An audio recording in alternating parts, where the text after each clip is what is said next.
Góðan dag, ég er stödd í Austurbæ Kópavogs og ætla að taka viðtal við ömmu mína Sigrúnu Ingjaldsdóttur hvernig það var að vera unglingur á árunum 1940 til 1960.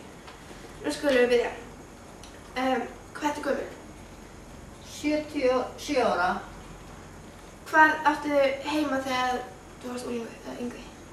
Átti ég heima í Baldurshagi á Stokkseyri. Fyrst þú bjóst út á landi eða ekki í Reykjavík, hvernig var að komast í bæinn og samgöngunar á þessum tíma? Það voru nokkuð góðar. Við fórum með rútu. Voru rútur bara allt land komna strax? Það var góðar rútusamgöngur á Stokkseyri, mikið betri en í dag. Já. 2 ferðir bæði kvölds og morgna. Ok. Fóruð þið í ferðalög, þú veist, út við Stokkseyri? Fjölskyldan? Stundum á sumrin. Ég man eftir einni ferð fórum við í Þjórsárdalinn á 2 fólksbílum, 2 fjölskyldur. Það var voða sport. Já, getur þú því? Stundum vorum við líka á svona einhver mót. Álfasker var eitt kallað, það var í Hrunamannahreppi. Það voru svona útihátíðir. Lofstaðamót var eitt líka. Komið þá bara margir saman og... Já, fullt af ungu fólki og alls konar íþróttir. Mikið af íþróttum á lofstaðamótinu. Hvað voru svona helstu íþróttir unglinga? Það var svona hlaup og þrístökk og hástökk og stangastökk og spjótkast. Mest svona frjálsa íþróttir? Já, frjálsa. Ekki mikið bolta? Nei, það var minni boltaleiki. Bara svona, maður var bara með boltaleiki. Maður leika sig í dönskum og með bara litla bolta, 3 í einu. Við fórum með boltana í skólan, höfðum í vasanum og svo varum við í boltaleik í frímínútum. Gekkstu í skóla og hvaða skóla? Barnaskólan á Stokkseyri. Það er nú í aðalega og svo unglingaskóla það líka. Var gaman í skólanum eða? Já, það var ágætt. Var skólastaðið fjölbreytt? Það var nú ekki mjög lítið svona auka. Það var bara frá 9 til 12 held ég minni mig og svo einstaka sinnum eftir hádegið handavinna eða einhverju aukatímar smá. En hvað gerðu þið fyrir utan skólan? Eftir skóla og þannig? Það var nú alls konar bara leikir svona, en það var nú úti bara mikið úti á sumrin, hjóla. Svo var maður bara að hjálpa til heima, í heyskapinn og sumrin líka.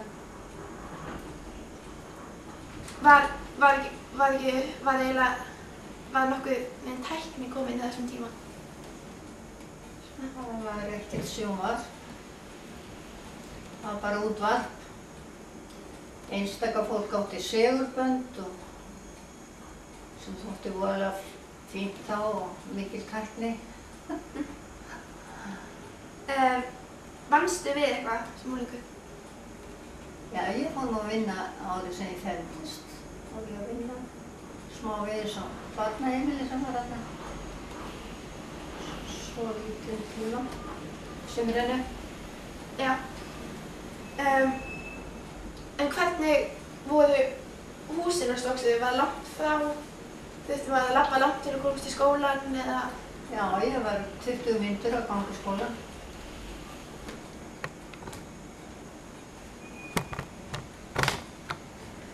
En hvernig, þú veist, voru húsin byggð? Voru þetta traust hús?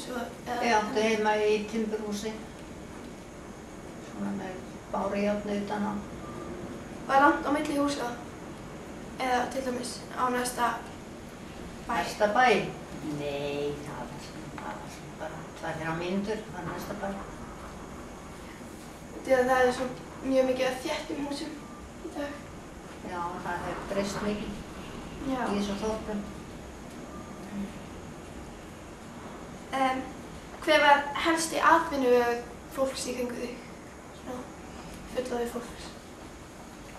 Það var sjórórar á vertíðinni. Svo var mikið heyskapur á sumrin og ég veit ekki mikið að gera í atvinnulífinu.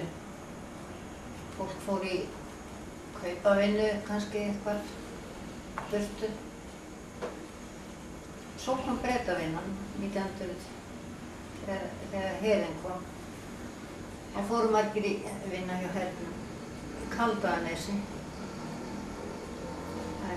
Manstu eitthvað mikið eftir þessu hernámi? Fyrstu, þú varst ekki svona í Reykjavík? Nei, maður sá oft hermennina, þeir komu stundum þarna í þorpin. Man fannst það voða merkilegt. Svo sá ég hermenni þegar ég fór til í bæinn. Þeir hernámu Þjóðleikhúsi til dæmis. Það var í hernámu marga skóla, settust þar að. Hvað gerðu þið þá ef þið hernámu skólana? Þeir voru þar til húsa sko og íþróttaskóla Jón Þorsteinssonar, þeir tóku hann alveg á hernaðsárunum og voru þar alltaf. Já. Og marga fleiri. Annars fylgdist ég nú ekki mikið með þeim. Svo sem þeir voru ekki mikið í þessum þorpum en þó komu þau það stundum. Þeir voru mikið þarna næsta nágrenni í Kaldaðanesi, það var smíðaður flugvöllur og mikið að vera hjá þeim. Já, en hvað voru þið mörg í fjölskyldunni? Áttu þið stóra fjölskyldu? Við vorum 3 systkinin lengst, svo eignaðist ég seinna eina systur. Svo missti ég eldri bróður minn þegar ég var 11 ára. Og við vorum 6, 5 og 6. Fóruð þið þá oft saman í bæinn og þannig? Til dæmis í kringum hernámið? Ekki oft, en maður fór svona kannski nokkrum sinnum á ári. Við vorum áðan að tala íþróttir, en hvað með hljóðfæri? Og eitthvað annað tónlistartengt? Það var ekki engin tónlistarskóli þegar ég var unglingur, en ég hafði heilmikið af tónlist. Pabbi hafði spilað orgel og söng mikið, spilaði mikið og söng, svo ég náttúrulega kynntist því hljóðfæri fljótt. En það var nú ekki mikið almennt hljóðfæri á heimilum í þá daga. Nei. Kannski einstakar svona með gítara. Já. En tölum nú aðeins tískuna. Hvernig var hún miðað við tískuna í dag? Já, það var minna síðbuxur, meira pils.